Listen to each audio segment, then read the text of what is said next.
성삼위일체 하나님 아버지 은혜와 평강이 함께 하시기를 주의 이름으로 기원드립니다.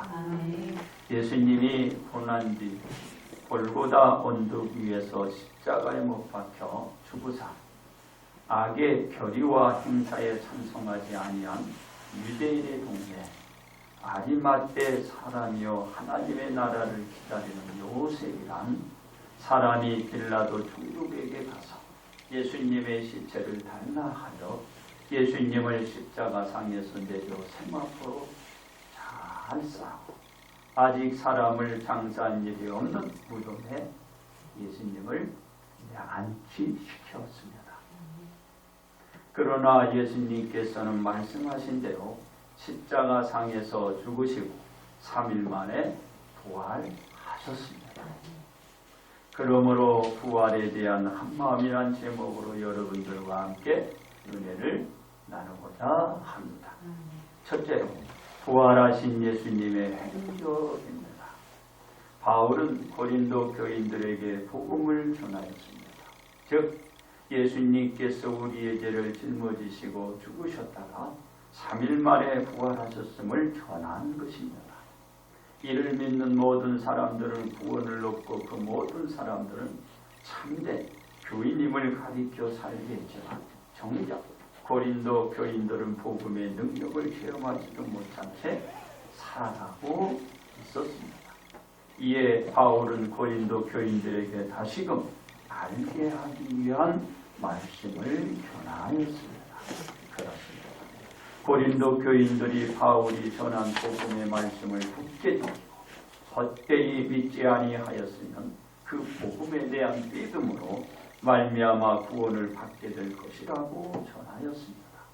그리고 바울은 부활하신 예수님께서 케바에게 보이시고 후에 12 제자에게와 그 후에 500여 형제에게 일시에 보이셨고 그 중에 지금까지 대다수는 살아있고 어떤 사람은 잠들었다고 전하였습니다. 그렇습니다. 바울이 전한 복음의 메시지는 부활에 대한 한마음을 전한 것이고 이 믿음을 고린도 교인들에게 품고 생활화가 되도록 가르치고 전한 것입니다. 그러면서 바울은 말하되 부활의 예수님이 야고보에게 보이셨으며 그 외의 모든 사도에게와 맨 나중에 만삭되지 못하여 남자 같은 자신에게도 보이셨다라고 전하였던 것입니다. 이는 부활의 예수님을 많은 사람들이 만났고 배웠다고 전한 것입니다. 이 증거의 표정이 부활의 예수님께 대한 믿음이 흔들리지 않을 수 있게 하는 한마음이 됩니다. 그렇습니다. 이 말씀을 한 바울이 자신은 사도 중에 가장 작은 자요 하나님의 교회를 박해하여 사도라 지감받기에 자신이 과거에 행한 일이 너무나도 큰 가오라는 것을 회개하며 이 모든 것은 오직 하나님의 은혜라고 전하였습니다. 왜냐하면 바울 자신이 자신된 것이 하나님의 은혜라고 말하기 때문입니다. 그래서 바울은 자신에게 주신 하나님의 은혜가 헛되지 아니하여 자신은 모든 사도보다 더 많이 수고하였으나 이는 자신이 한 것이 아니요 오직 나와 함께 하신 하나님의 은혜라고 고백하였던 것입니다. 이는 바울이 자신의 한 행위로 자신을 드러내기보다는 자신을 통하여 역사하신 하나님을 전하며 부활에 대한 예수님을 드러냈던 것입니다. 이는 바울이 부활에 대한 예수님을 전하면서 가르쳤던 한 마음이기도 한 것입니다. 그렇습니다. 그런데 고린도 교인들은 부활의 예수님께 대한 믿음이 흔들리고 있었습니다. 그렇기 때문에 바울은 말하되 나나 그들이나 이같이 전파하며 이같이 믿었느니라고 말을 전했던 것입니다. 이와 같이 바울은 부활하신 예수님의 행적을 전하며 부활에 대한 한 마음을 전한 것입니다. 두 번째 생전의 예수님의 행적입니다. 바울은 부활에 대한 예수님을 전하면서 사후 후에 있을 부활은 예수님의 부활의 첫 부활로 확실성을 입증하며 전하였는데 고린도 교인들이 이 사후에 있을 부활에 대한 믿음이 흔들려 가자 바울은 죽음에서 3일 만에 부활하신 예수님께서 실제로 많은 사람들에게 보이시며 그들과 함께 예수님이 생전에 하셨던 사역을 함께 하셨고 그 후에 더 많은 사람들과 함께 하시며 보이셨음을 전하였습니다. 그렇습니다. 부활이 없다는 사두개인들이 예수님께 와서 묻습니다. 즉 신명기 25장 5절부터 6절까지의 말씀인데 형제들아 함께 사는데 그중 하나가 죽고 아들이 없거든 그 죽은 자의 아내는 나가서 타인에게 시집가지 말을 것이라. 그의 남편의 형제가 그에게로 들어가서 그를 맞이하여 아내로 삼아 그의 남편의 형제된 우물을 그에게 다 행할 것이요. 그 여인이 낳은 첫 아들이 그 죽은 형제의 이름을 잊게 하며 그 이름이 이스라엘 중에서 끊어지지 않게 할 것이니라 하는 규례를 가지고 묻기를 선생님이여 모세가 이르렀으되 사람이 만일 자식이 없으면 그 동생이 그 아내에게 장가들어 형을 위하여 상속자를 세울지니라 하였나이다. 우리 중에 7형제가 있었는데 마디가 장가들었다가 죽어 상속자가 없으므로 그 아내를 그 동생에게 물려주고 그 둘째와 셋째와 일곱째까지 그렇게 하다가 최후에 그 여자도 죽었나이다. 그런즉 그들이 다 그를 추하였으니 부활 때에 7 중에 누구의 아내가 되니까? 라고 물었던 것입니다. 이에 예수님의 대답은 너희가 성경으로 하나님의 능력도 알지 못하는 거로 오해하였도다. 부활 때에는 장가도 아니가고 시집도 아니가고 하늘에 있는 천사들과 같으니라. 죽은 자의 부활을 논할진대 하나님이 너희에게 말씀하신 바 나는 아브라함의 하나님이요 이삭의 하나님 야곱의 하나님이로다 하신 것을 잊지 못하였느냐. 하나님은 죽은 자의 하나님이 아니요 살아있는 자의 하나님이라고 하셨습니다. 즉 하나님의 능력은 전지전능하신 천지와 사람을 창조하신 하나님은 할 수 있고 아브람과 이삭이 야곱은 죽은 자가 아니고 산자며 사람들이 죽어 다시 부활하신 뒤에는 천사와 같이 결혼하지 않은 영적인 존재이듯이 부활인 인간의 몸도 영적인 존재라고 말씀하신 것입니다. 여러분들이 이제 여기서 시집가고 장가가잖아요. 그리고 이제 죽었다가 부활하면 또 시집가고 장가가는 거예요. 천사와 같은 영의 존재가 됩니다. 아멘. 바로 그 몸이 영적인 존재가 됩니다. 그와 같이 비교해서 지금 예수님이 말하고 있는 것입니다. 다시 말해서 예수님은 사람들의 부활체의 상태를 천사들과 비교해서 가르치시며 천사의 영적인 존재와 부활한 몸의 영적인 존재를 말하는 것입니다. 이 여러분들이 내가 육신이 있어가지고 이제 살다가 육신이 다 늙었어. 그 병들었어. 죽어. 땅에 묻히고 뭐 화장터에 가서 다 태워버려. 없어진 게 아니라는 거예요. 부활한다. 가르치고 있는 거예요. 예수님께서 부활에 대한 한마음을 사두개인에게 보이시며 가르쳤던 것입니다. 그렇습니다. 사두개인들은 모세 오경만 인정하며 믿고 있었기에 부활관에 대한 사상은 전혀 이들은 가지고 있지 않았기 때문에 이렇게 질의하고 묻고 하는 것입니다. 즉 사두개인들은 내세를 부인하는 현세주의자입니다. 이 무리들은 물질만이 유일한 실체라고 여기고 있는 것입니다. 그러니까 보이는 게 다야. 먹고 마시고 그런 거예요. 그러니까 이분들은 어떻게 해요? 사두개인들은 이 사상을 지니고 있었던 것은 사람은 죽음과 더불어 영혼과 육체가 다 없어지고 만다는 사상을 갖고 있었기 때문에 이러한 사두개인들이 예수님의 말씀을 듣고 어떻게 예수님의 말씀을 가르침을 듣고 나니까 할 말이 없는 거예요. 이가 현실에 만족하고 있는 사람.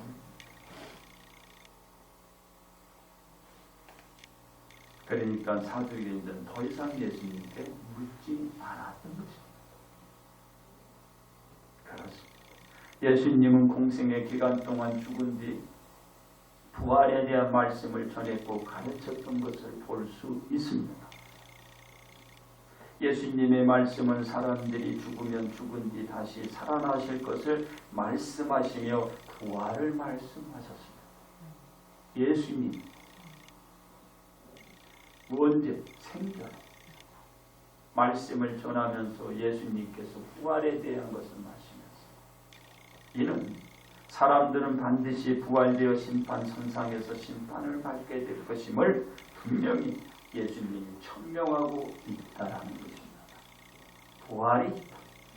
부활한다. 부활 위에 합니다. 따라서 사두개인들의 말처럼 부활이 없는 것이 아니고 부활이 죽음 뒤에 뒤따르게 됨을 가르친 것입니다. 그렇습니다. 이에 증거로는 예수님 자신에게 부활을 찾아볼 수 있습니다.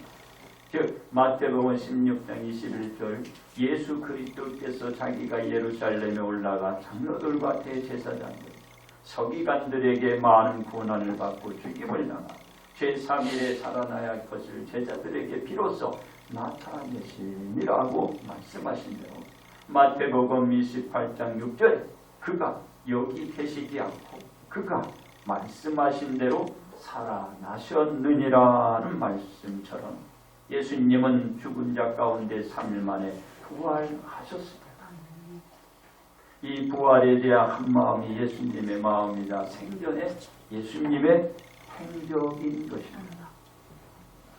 세 번째 부활신앙의 우리의 행적입니다.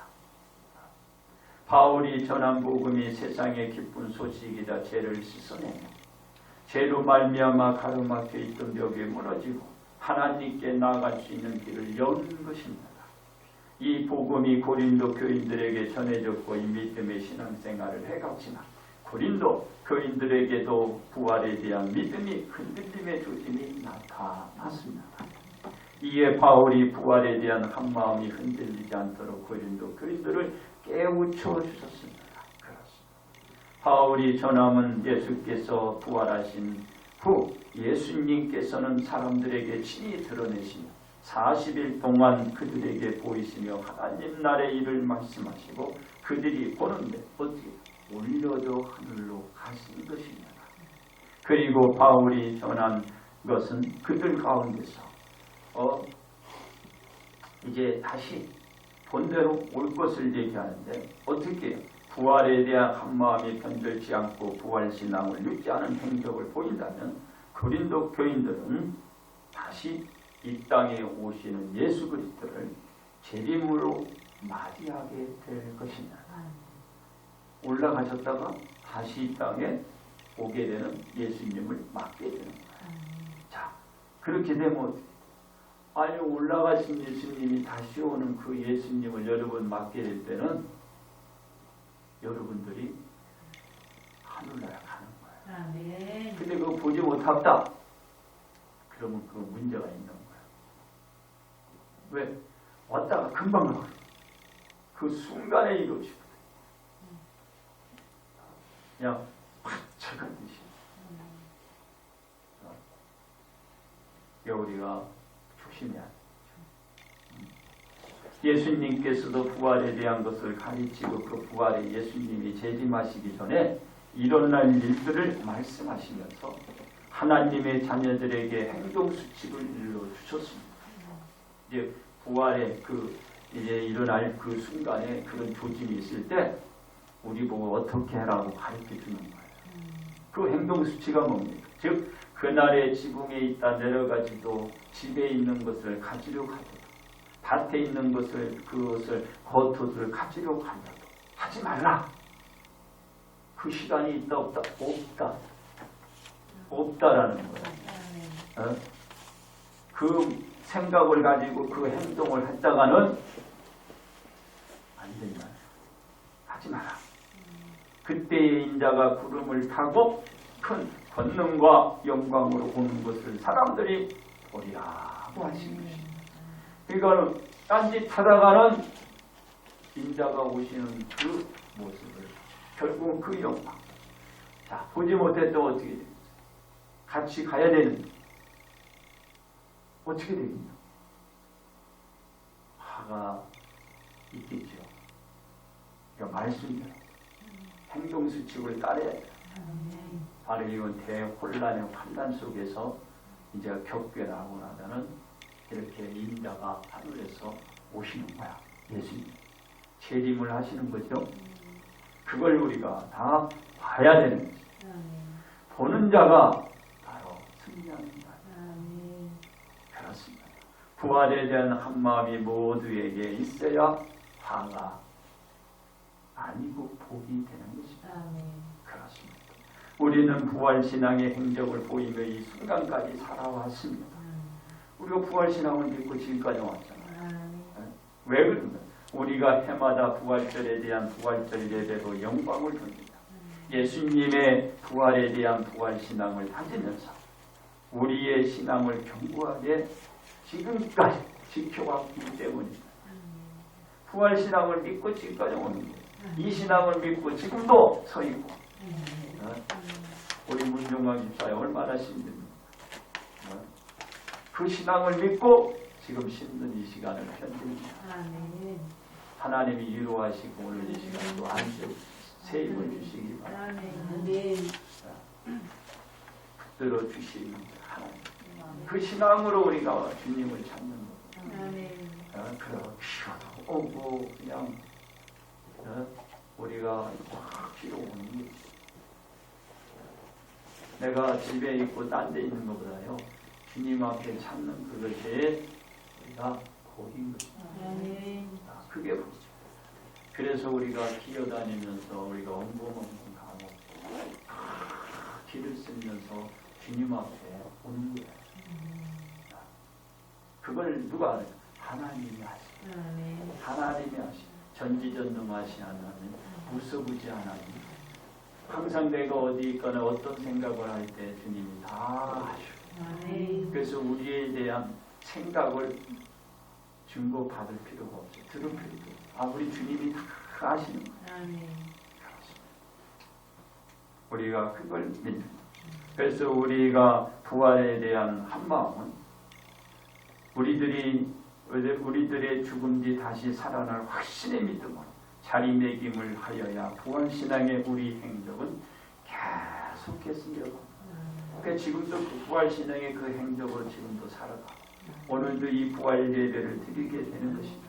그렇습니다. 우리는 부활에 대한 한마음을 가지기 위해서 어떤 자세가 필요하나? 첫째로 예수님이 우리를 위하여 죽으셨다라는 것입니다. 그것을 가져야 돼요. 바울은 예수님께서 성경대로 우리 죄를 위하여 죽으셨다라고 말씀하셨기 때문입니다. 우리가 부활에 대한 한마음을 가지기 위해서 예수님께서 우리를 위하여 죽으셨다는 자세를 지녀야 합니다. 둘째로 예수님이 십자가에서 죽으시고 장사되었다라는 것입니다.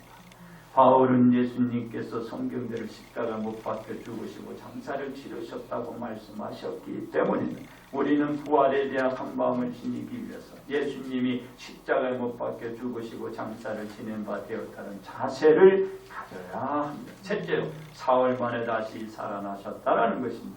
바울은 예수님께서 십자가에 죽어 장사 지낸 바 사흘 만에 다시 살아나셨다고 하셨기 때문입니다.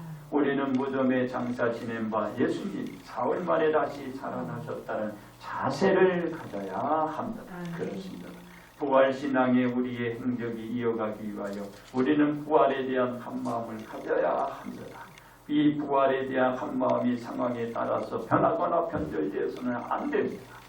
언제나 우리는 부활에 대한 한마음이 있어야 합니다. 그러기에 우리는 예수님이 우리를 위하여 죽으시고 십자가에 달리시고 사흘 만에 다시 살아나셨음을 한마음으로 믿어야 합니다. 그러므로 우리는 부활에 대한 한마음이어야 합니다. 이제 결론 말씀을 드립니다. 바울은 예수님께서 십자가에 못 박혀 달리시고 죽으사 우리의 모든 죄를 씻어내 주시고 이로 말미암아 구원에 이르게 하였다라고 하였습니다. 그리고 바울은 부활하신 예수님께서 많은 사람들 앞에 나타나 40일을 세상에 있으면서 예수님께서 생존대와 같이 사역을 하시고 바울은 하나님의 은혜에 감당하지 못할 만큼이나 은혜를 입어 더 많이 수고하였다라고 하셨습니다. 그렇습니다. 우리는 부활에 대한 한마음을 언제나 점검들 하여야 합니다. 왜냐? 부활신앙의 우리의 행적 일상적인 신앙생활 가운데서 드러내고 나타나야 하기 때문입니다.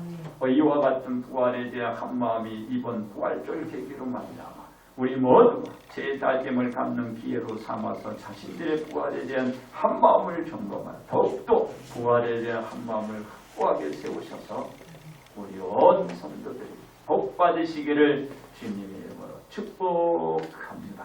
아멘.